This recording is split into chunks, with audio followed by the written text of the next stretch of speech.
Well, today I shall be teaching you the gravitation. The previous lecture you have seen the various concepts what gravity is and nature of the gravitational force. So as we have seen, the nature of force of attraction because of the massive particle is the gravitation. So before coming to the gravitation, first let us understand the point mass. The point mass is the one which produces gravitational field which is a square spherical in shape. So point mass produces gravitational field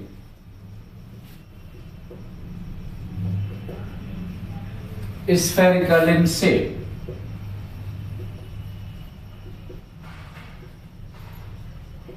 Suppose there is a massive particle, it has gravitational field spherical in shape.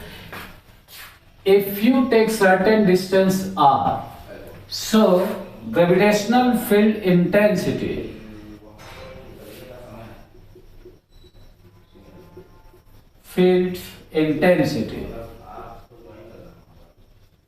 E, say this is represented by I, obeys inverse square law, inversely proportional to r square, that means inverse square law.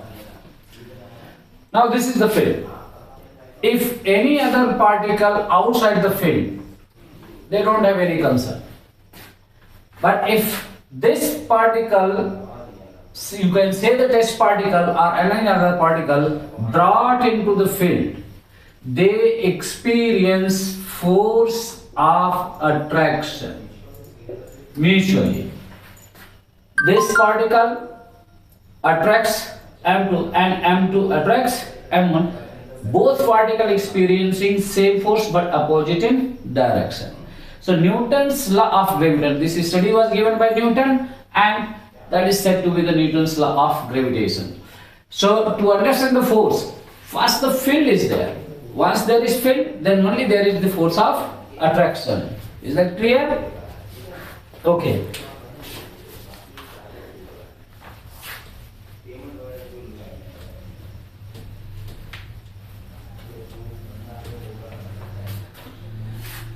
Now Newton's law of gravitation, that is the first point.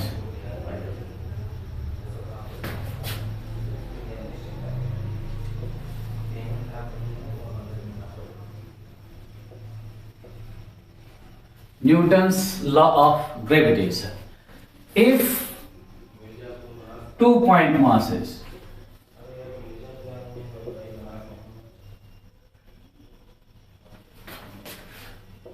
M1 and M2, that is the reason I have told you the point mass. Point mass is the one which produces gravitational field and the field pattern is spherical in shape, obeys inverse square law. So if 2 point masses M1 and M2 placed in any medium, this is another point which you have to care. Gravitational force is same, let whatever the medium is, provided mass are same. So it is independent of medium, though that electric force and magnetic force, they depend on the medium. So in any medium at distance r experiences force of attraction.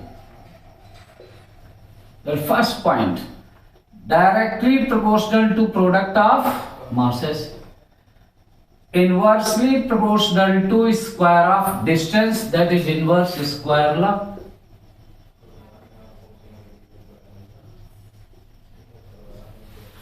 If you combine both, F is proportional to M1 into M2 divided by R square.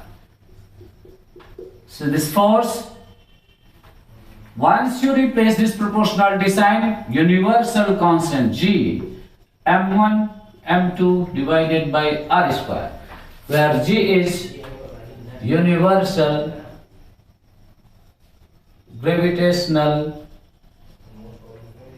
constant.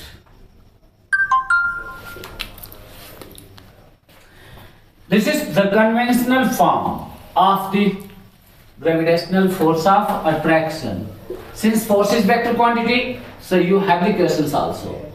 You can write this gravitational force in the form of unit vector, that is G m1 m2. If r is considered as unit vector, then inversely proportional to r square. Unit vector form.